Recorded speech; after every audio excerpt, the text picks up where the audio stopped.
Welcome everybody to It's Judy Jam time. It's Tuesday, it's noon, and I am here for you. I am here to support you writing great material. I'm here to support you in your career. I'm here to help you make money being funny, and that's what we're going to be doing today. I'm going to have a special guest on today. It's going to be a lot of fun. I'm going to bring Hesam on in just a little bit, but first I want to talk to you about a couple things going on this week, which are awesome. First of all, happy Pride, everybody, to everybody, I would say. Let's all be very inclusive. I did a Pride show at the Comedy Store last Wednesday, and it came to everyone's attention. It's because I brought it to people's attention that I was somebody who was there at the beginning of the Comedy Store. I was somebody who opened the main room of the Comedy Store. That's right. And I have LA Time articles about it. And yet my name was left off the building. And guess what? According to my former student, the funny and hilarious Bob Wheeler, who's also a CPO of the Comedy Store, they're going to put my name back on. And when they do, we will have a party, people, in LA. I'm going to invite you. We're going to have a party. And if they don't put my name back up there, well, it's business as usual for women in comedy. Just saying. You know, we all have to create a path for ourselves. And I have to tell you, this is going to be very healing for me, because it just shows you that even if you've been excluded from things, there is a way out. So I'm excited. I have a great guest on. This is going to be a really interesting show for you. I guess we could call it a show, right? Even though I'm just sitting in my office with staring at my phone. It's a show. So I get asked this question all the time, especially when I was teaching. And Judy, could you tell who was going to hit? Who was going to be the famous comic? And the answer is no. And I'll tell you why. It wasn't the person who was the most talented. It really was the person who had the clearest brand, the clearest identity, and had the strategy and work ethic to keep going past all the barriers and all the walls that hit you in your career. And so that's why today I really want to talk to you all about, it's not that you're not talented, that you're not making a living in this business. It could be your strategy.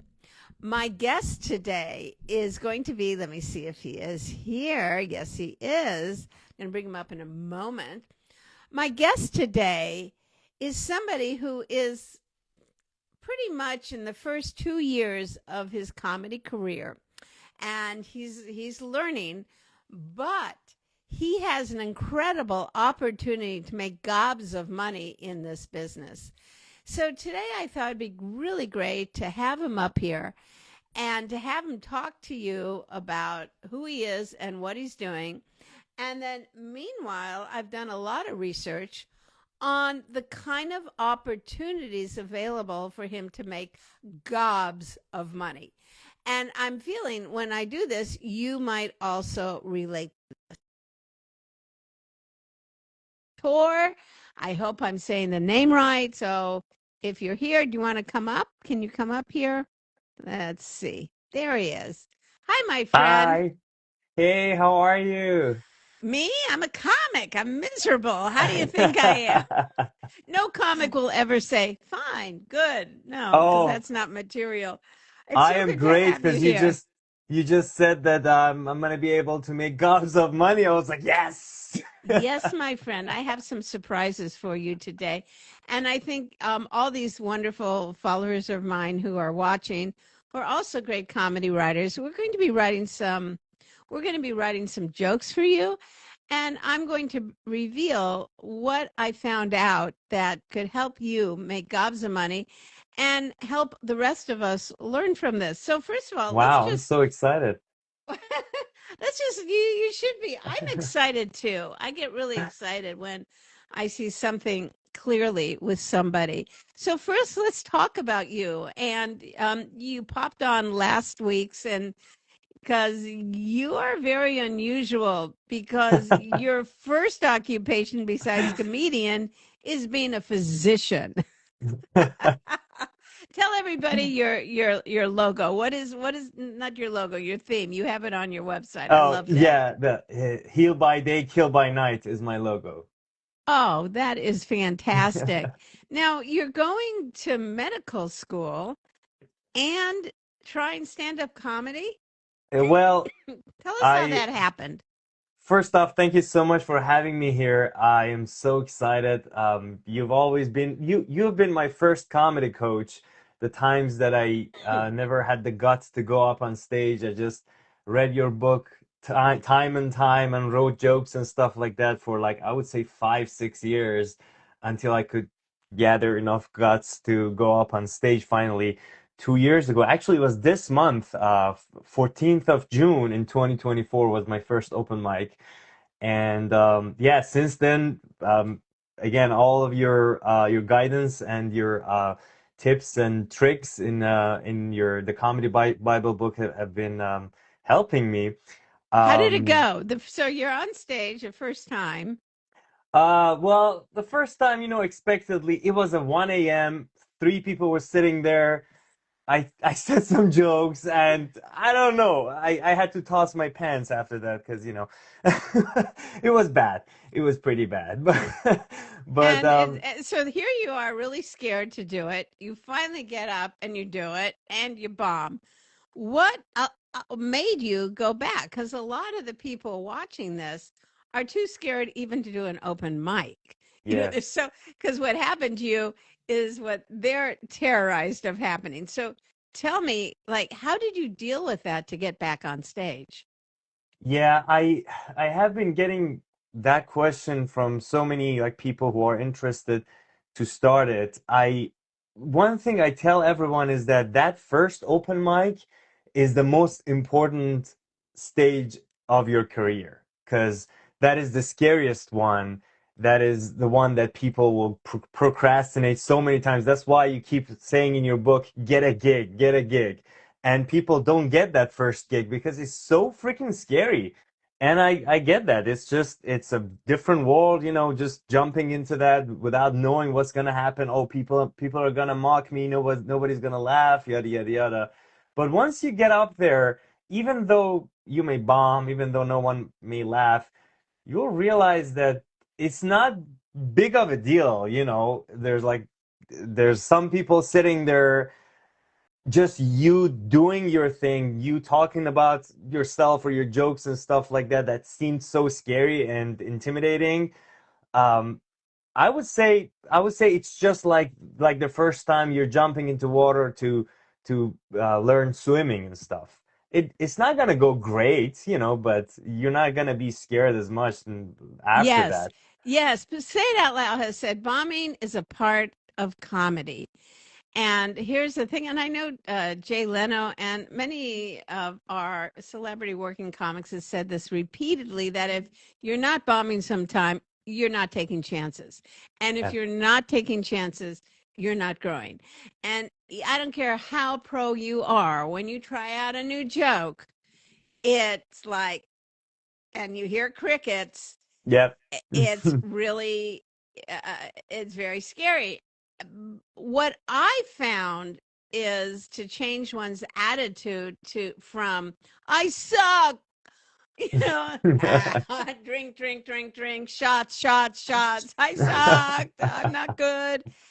And I found that the people who are successful have a different attitude. They have a curiosity. Why that didn't work? Like, what would I need to change? How would I try it again? And what would I change about that joke when you listen to the tape back? Now, have you tried that with yourself? Absolutely. That's very essential. Chris Rock says that you gotta in comedy you gotta bomb so much until you bomb less. It's never gonna be no bombing because as you said, that's a part of the process. You write new material. I have done like shows that I bring my killer material and it's not working, it's bombing. It's something, it's the vibe, it's my energy, it's the audience. It's like something is like making that bomb basically. But I learn every time, even though it doesn't feel good, it doesn't feel great after the crickets stage. You come down, you're like, oh my God, I've been doing all this for no reason and stuff like that. A lot of bad thoughts. But I try to I made my peace with it. And I'm like, Wow. every time it happens, I'm like, okay, so this is a learning opportunity. What should I do differently? And I always, even if like there's one person sitting there and I know that I'm not gonna use this video, I always film myself and I look back and see where I screwed. Like I stuttered, I did like wrong timing, I didn't, or my material was not just, simply not funny. So it always gives me good insights Yeah. as to go back and to fix stuff and to make it better. Well, I can see that you have, from your years of going to medical school, a more scientific approach to comedy with Yeah. surgically removing what doesn't work. Okay. So you're also, by the way, I just want to take a moment to go. We have such an international crowd here with us today. Hello to my Italian funny people from Argentina. Hello, hello, hello. It's It's all the great World to have Cup. you here.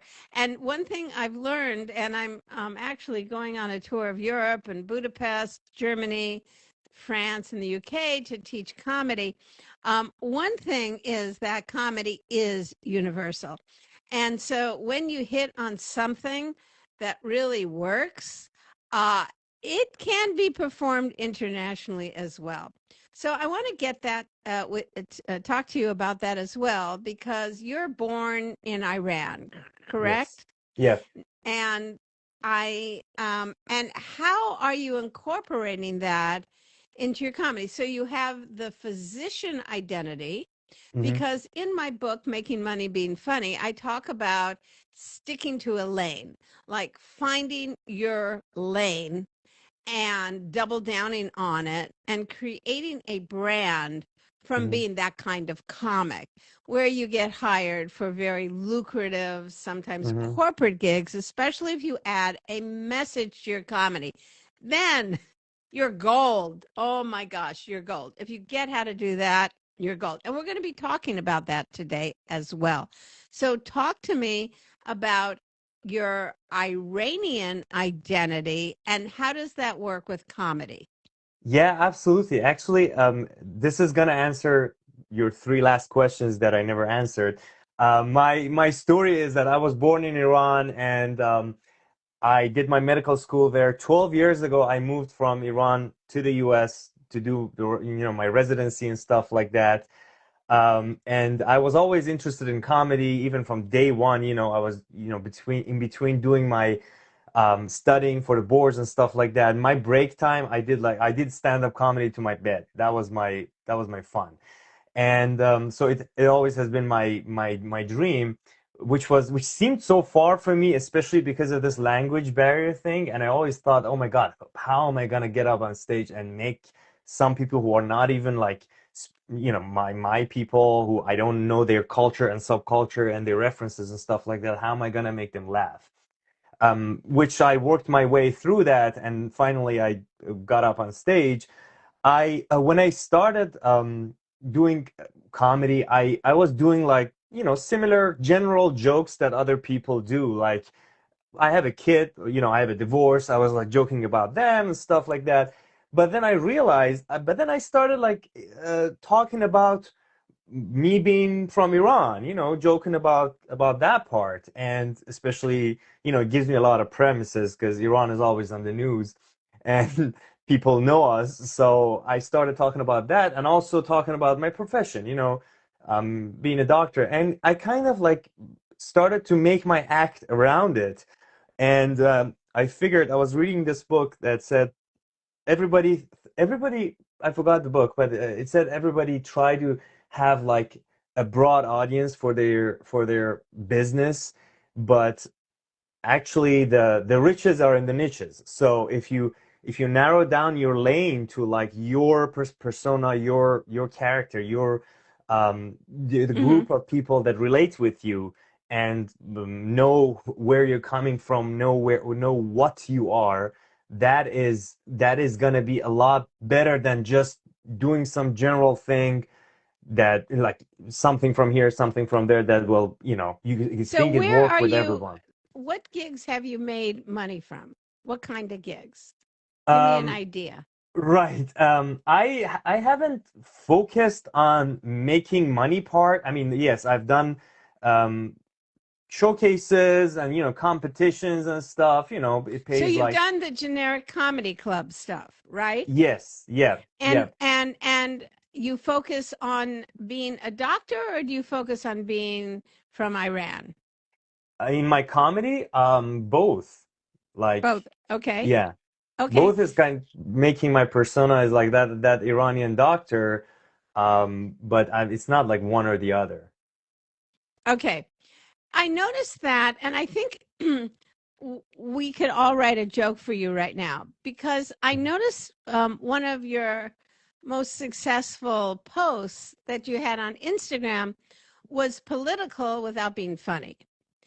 Yeah. And do you post more just politics, do you feel, or do you post politics and find a funny take on it? So, since I wear a lot of hats in life, my social media appearance, which goes back to like years ago, especially like after moving to the US with everything like happening politically and stuff, and me being in exile, and everything that happens back home, I was trying to raise awareness and talk just plainly about politics, not even like being funny, just giving my opinions and Understood. stuff. And I felt that your message was very strong as well. But I thought we could all write a joke for you based on one of your posts. That would be great, Would it be because great? that's, All right, yeah. everybody, we're gonna write a joke for Hesam, and I want to show you how easy it is to turn something into a joke. Especially using the list of three. In this case, it might be the list of five. All right, Okay. so I would like you to say this piece that you did. Hmm. You said uh, it was a rhythm, and it was free Palestine from Hamas. Hamas, free Hmm. Lebanon from From Hezbollah. Hezbollah, Yeah. free Yemen from Houthis. yeah, from Houthis, free from ISA, right? Yeah. What would be the punchline here, people? So I would like you to write him a punchline. Now, let me clarify how we comics do politics, because when you have any kind of list, especially starting with global, free, free Palestine from Hamas, free Saudi, what from these groups. These are all large, unpersonal, right? Not Hmm. related to you. So the punchline needs to be something personal. So what do you think? What do you think Sam can free himself from? Okay. So, how many of you? I know you guys are really good writers. So, before I um, start telling you what that is, what could, now that you know things from him, right? What could let's make a list of some of the things, and please put it in the chat what he could free himself up. And free ice cream from a Cold Stone. right? That's funny and it'll get a laugh, right? And free the United States from expensive health care. Oh my God. Right? Yeah. I mean, okay. Broomstick Pony, thank you so much for that. Oh, say it out loud comedy. We were on the same vibe and free me from my student loans. Yeah. I love that. I was actually thinking the exact same thing because he went to med school and free me from my, med school student loans because Medical debt. that's then tells me stuff about you without going, let me tell you all a little about it. It's like Mm. and free me from my friggin' student loans. Ta-da. I mean, it's very, very strong for my medical debt. I love that. I love that. I have to tell you, people, hey, by the way, when you see someone like Say It Out Loud Comedy, who says it out loud, which is awesome, Mm. does something like that, follow them, talk to them, connect with them, and, get together for a Zoom writing session with them. Because a lot of people here are so friggin' talented and, and free from the dumb, from the dumb. Free. Oh. Yeah, I Really thought it was freaking- interesting you didn't say Israel, the United States. Were you being careful? Oh, me? You're talking about me? Yeah, in your rant on social media. Um, no, I'm not careful. Like, I don't care. I have an arrest warrant in Iran issued for me because of the things that I say about Iranian government. So I cannot go back home. They will arrest me and they will probably execute me, which finally I can say my jokes have killed. But but Oh I'm my God! never. Now, what? How that is free the eagles from H. I love that, Clay. I Yeah. love that. Wait a second. I just want to comment on how good some of these are because we're going from the political to the absolute current event of the day, which Hmm. makes you cutting edge. Does that make Yes. sense? Yep. So when you do these lists, which I appreciate your message, okay? I'm not Hmm. putting your message down, but if we're going to be different and separate us from all the others who are going um, their political commentary, you've got to be funny at the end. And that's Yeah. why people will wait because they know who you are. They know you'll end it with a punchline. So Hmm. do the little extra work Hmm. or become comedy buddies with Say It Out Loud, who said, yeah, let's do it. You Yeah. know, follow these people, follow each other on the station because we are a community, people, and we help each other. So that's very important here on my live Instagram. It's not just me yakking; it's you working. So I want to take everything that he said and that I know about you and form a strategy for you to make a lot of money. Hmm. Um, and I'll tell you what's necessary to do that.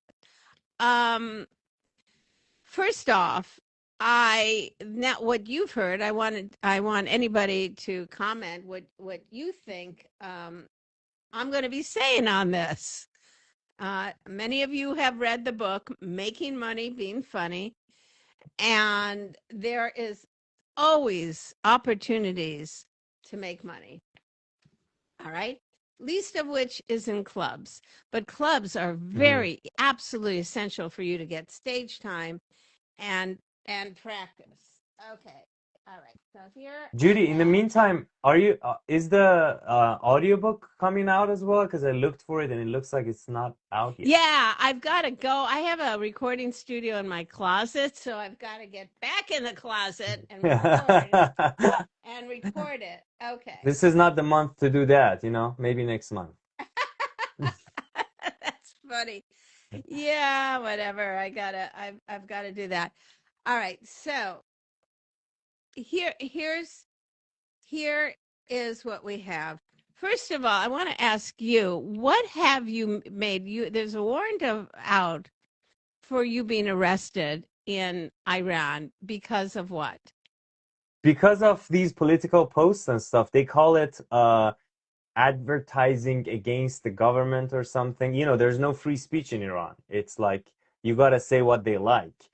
And Mhm. I wasn't doing that because I hate being censored. That's the main reason I moved to the US. I was like, I want to be free to do and say What's your whatever I joke want. about this?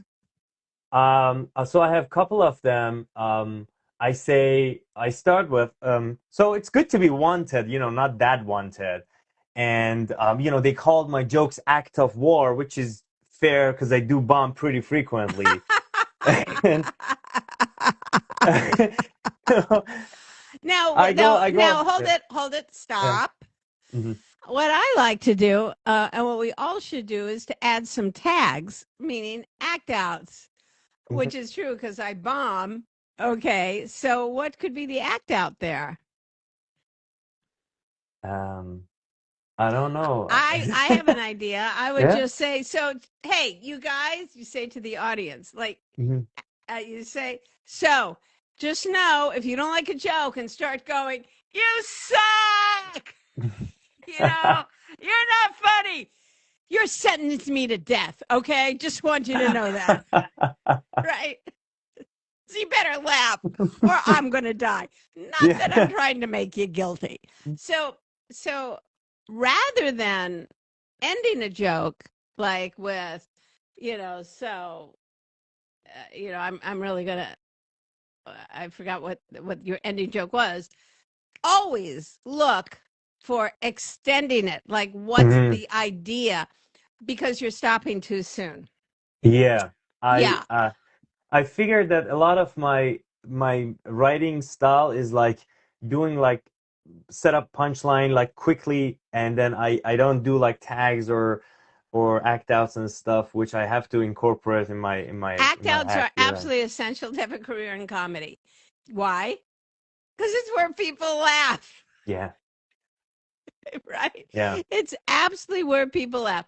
So you absolutely have to, if you're talking about bombing, act out the bombing, act out the scene of the audience, dissing you, and then you replying, and you get into the scene of it all.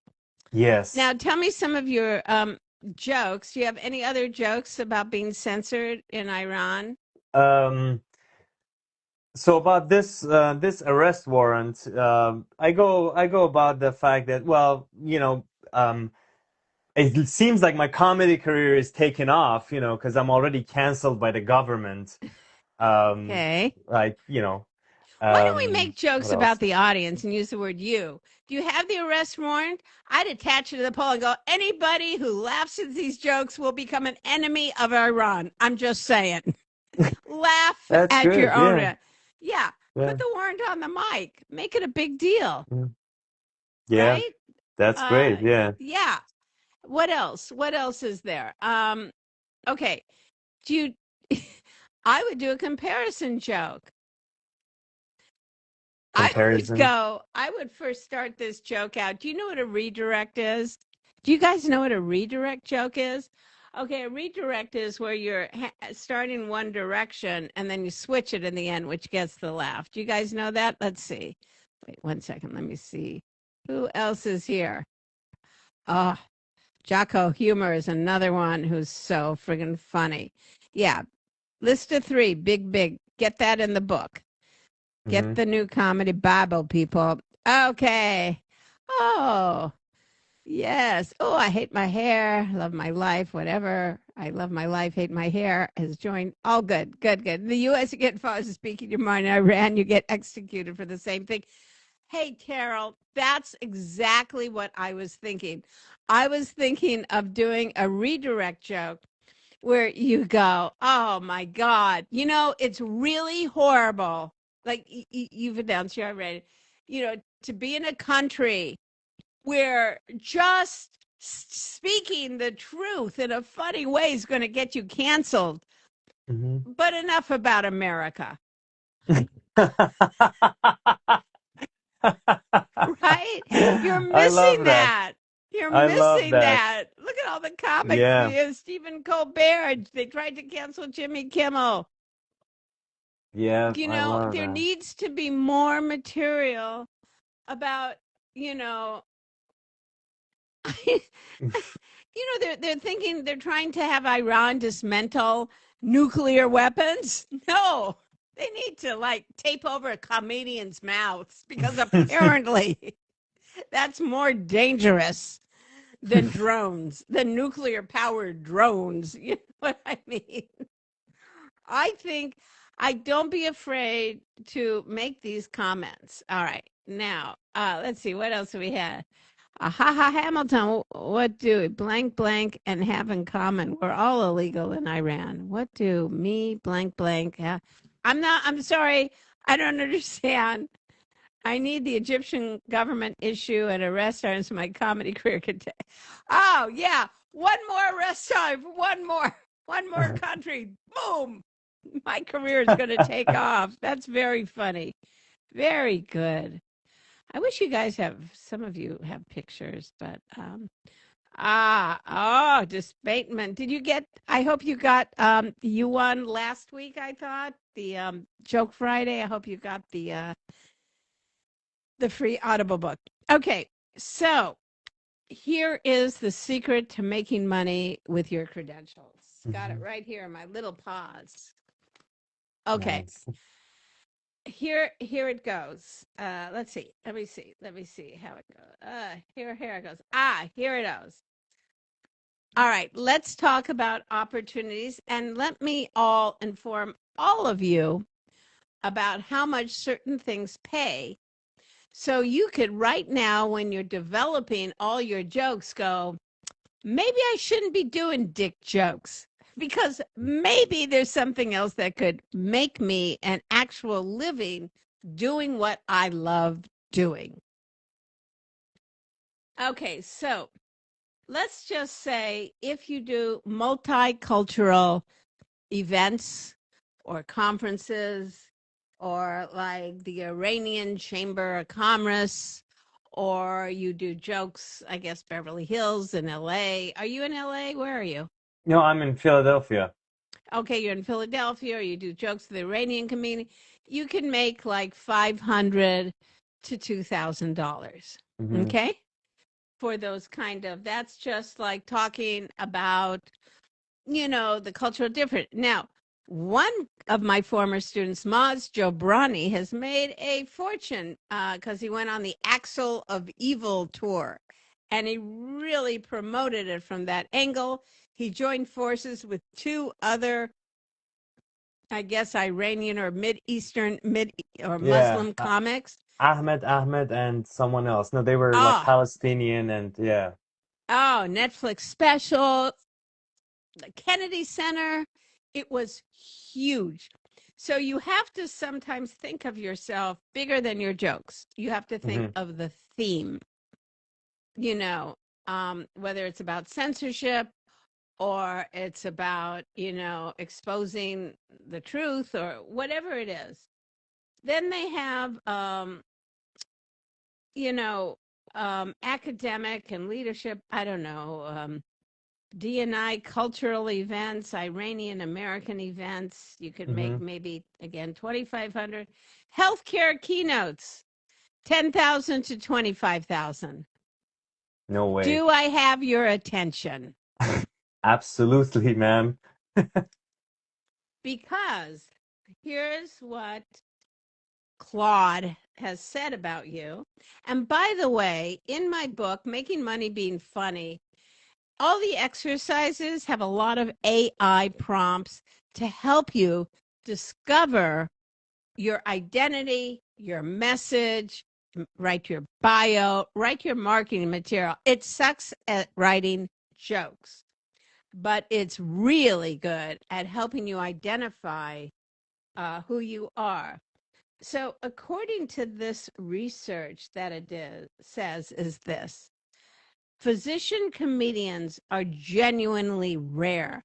Hospital systems and pharma companies pay premium keynote fees because they desperately need someone with both credibility and entertainment value.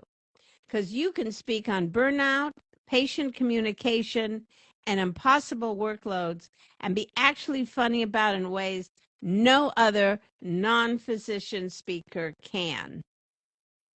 Okay? So the blend of you being Iranian and in healthcare, a healthcare professional, is your most powerful product. And a Wow. keynote around humor as medicine will work anywhere. It will work, and sidesteps politics while honoring both your identities. And and your keynote should become a TEDx talk that then feeds your book, which is what become me. That's what I Hmm. do. So here is people to do corporate comedy is different. When they hire comedians at a corporate event, they usually get $750, 1,500. Hmm. It's more like you are just doing comedy on the side. But to be the keynote, to be the humorous, to be that one, that's where the big bucks are. And here's what it says your signature keynote should be: healing across cultures. Mm. Healing. Everybody needs that message. How humor bridges what politics can't. So here's what it says about you. This signature keynote frames you both as a cultural outsider who succeeded in American medicine and a physician who uses humor clinically. It's safe for any corporate environment, no politics, pure human connection. The moment you walk on stage as an Iranian American physician who is funny, you've already made a point about bridging culture that no PowerPoint can do. Wow. Yes. And you know why I picked you Why? to be a guest on my show?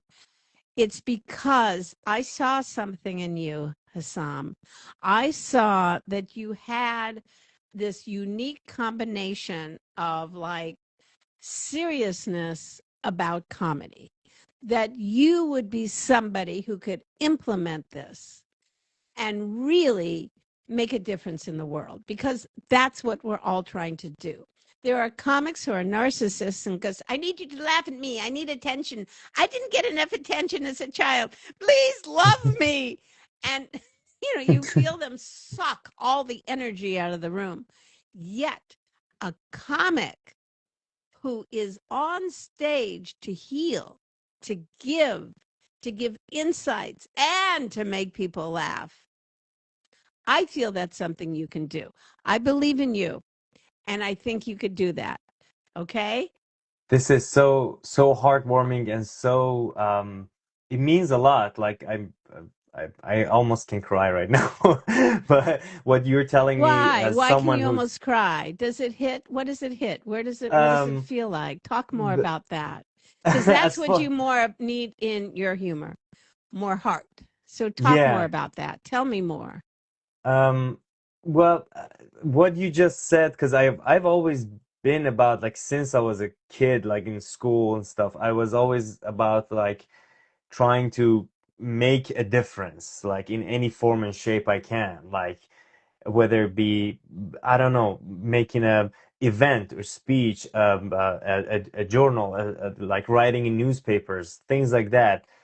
Being like I was always trying to be political, not because of the politics. I hate politics, but just to to be that person who can make a difference, and change the world for to a better place. And now I'm like trying a lot about the Iran situation and everything, and knowing that, and my love is a comedy as well. Knowing that I have found something that I can do all of them together, and hearing from you that I'm someone who can actually do it and who you see as someone who's able to perform that matter makes me really emotional, you know.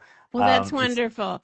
There's also another book you need to get. It's called The Message of You, which I wrote strictly because people said, well, how do you get these corporate gigs? So I wrote a book because the essential thing you need is that message. And when you know your message, when you know what your message is, it's easier to write jokes. And like I keep saying to everybody, don't use I, me, or my in your setup. Use Mhm. you and us. Have any of you ever? How many of you have done it? How many of us? Okay. Mhm. Big Al. The Baba Wallace. Tuesday Instagram Live. That's really wonderful. That's really hysterical, although she is dead. But anyway, so there you go. So it's been great having you. I will have my assistant send you this video or a transcript of it. So you can, Absolutely. and you could even talk. Someone said Terrell Jackson. Oh, she's wonderful. If you could help her write jokes. Now, by the way, people, when you jam up and you follow people who are hilarious, like Terrell rhymes with Carol. Um, when you join up with them, oh, what can you do for me? No, always be about, let me help you. What do you need to learn? Let me write jokes for you. Oh, Mhm. let's be accountability buddies. How many open mics you're going to? When you're going? How did it go? Let's listen to the video. Let's listen to the audio back. You know, where can we fix this? Why didn't this get a laugh? Boy, oh boy, it's so great to have someone like a good comedy buddy who is not just now. What about me? You know, so you know, That's you can true. talk about the difference between American ChatGPT answers and Iranian ChatGPT answers. Well, that's interesting. I never even thought about that. Huh. That's a good angle. For some reason, I cannot see the comments. It's stuck That's up all on right. one comment, It's all but right. I've read that's a I've good. read some. Okay, so Broomstick Pony wants you to put your IG in the chat, okay? And good luck to you. All right, so I've got to go. I've got to help coach somebody else, and then I have to answer a couple questions. I've got a lot to do today, so it's so great talking to you. The I same think, here. Thank you so. yeah, we'll get this to you. And what we want to know is um, when you get your first paycheck or when you really hone down on your message and start using the open mics to do like develop. I'm going to develop 10 minutes of my, keynote speech. And then you're headed to doing a 30-minute speech, which is different because it has stories in it. But you'll see that in my book, The Message of You. Yeah, Okay. absolutely. Thank you so much for this Oh, my opportunity. pleasure. It was great talking to you and in person. You know, I couldn't dream of this moment, and I actually have my headline. I'm headlining my own show in 2 weeks on June 30th in Philadelphia and Next in Line Comedy Club. Oh, That's we'll gonna be put in my the joke we first. wrote for you. Put in the joke Absolutely, and yeah, free me from my absolutely. student loans. Right. All right. All right, you go. Thank you so much. Have a All good rest of right. the day. You're just a delight. Now we're going to Bye, get Judy. Dan Thanks. up here. Dan up here. You click in the upper right corner, there's a thing, and then we'll have Dan. And what if the message is controversial? Like what? What's a controversial message? Go, everybody can go fuck themselves? What, what is What is a controversial message? I don't know. These lapels look awfully big. Uh, okay, we're waiting for Dan to come up here. And meanwhile, I have questions you've asked me that I'm going to. Oh, Dan can't join. Just as well. I'm going to answer these questions. Here we go. Ready?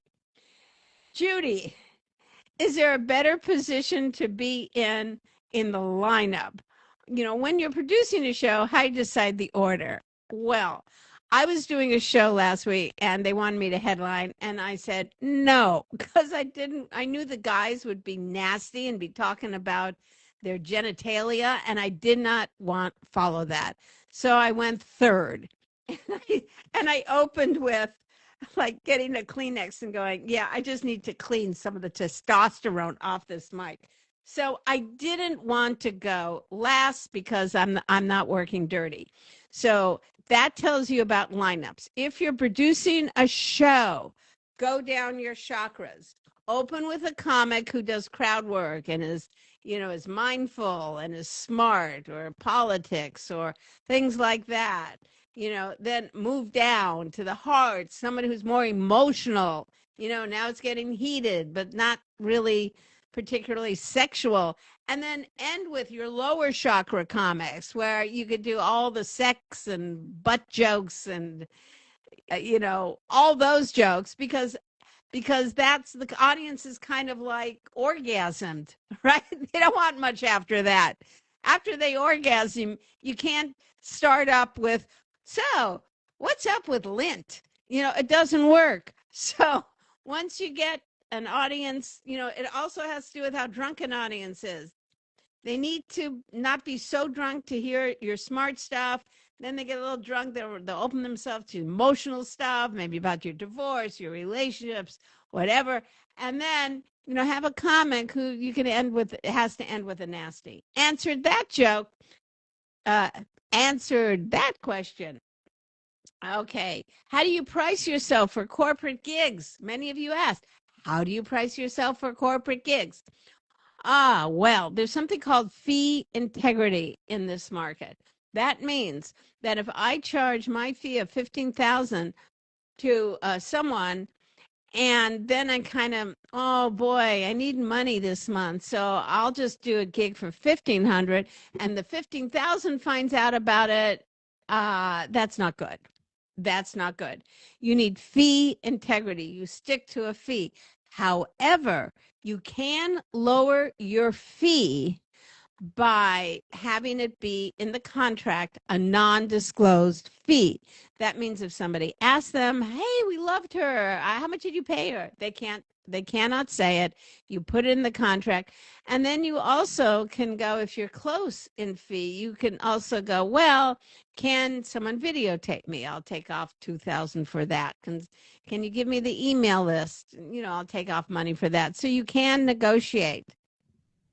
What's the worst open mic I've ever been to? That's another question. That was on a revolving stage. It was a restaurant that thought, oh, this will be a good idea. We'll have comedians. And I would start a joke, and the whole audience would rotate. By the time I got to the punchline, I had a completely different audience that had no idea what I was talking about. That is a horrible audience. Okay.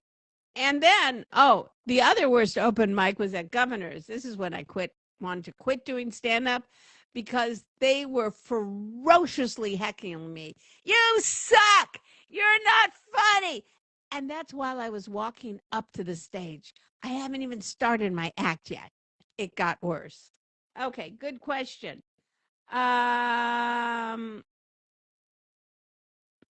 Okay, here's another question. When you're writing material, how do you know you've gone too deep versus not deep enough with a topic? Well, you should take a topic like we just did with, Hesam, about like extending it. Can it go farther? Can it go farther until there's no meat left on the premise? So you start with a premise, and you bring in things about, maybe it's about politics, and you bring in stuff about yourself, then you bring in stuff about your family about the same thing, and you keep going, you keep going, you keep going. And then when you perform it on stage, you leave room after a successful joke for spontaneity, where you might say something in the moment because you're very heightened on stage. Your creativity is heightened. And so that's the best place to write new material. After you've delivered a joke, the audience is laughing. Don't rush your next joke. Breathe into that. Say whatever's on your mind, and experiment with that. That is the golden time. All right. I think that's enough questions. Was hired, Spider Jones said, was hired to headline a strip club once. Learn not to say yes to everything offered to me. Have you ever turned down work?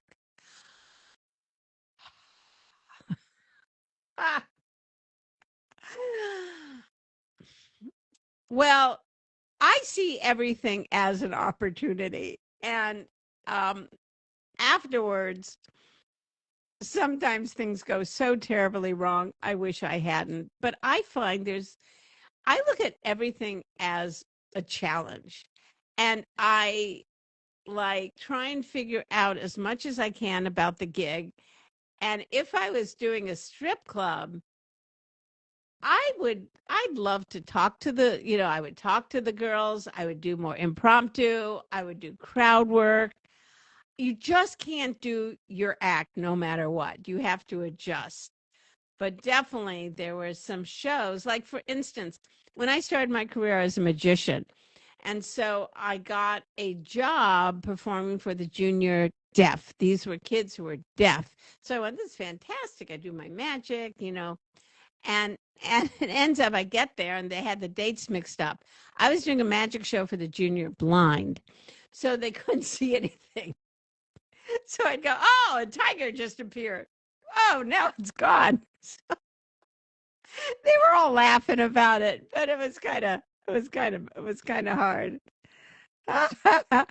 Ah, Jocko, we're going to end on your line. Sometimes you just, after a bad gig, go home using $100 US bill to clean your tears. Oh, that was such a tough gig, but I'm going to Hawaii. Bye, everybody. I can't wait to see you next week.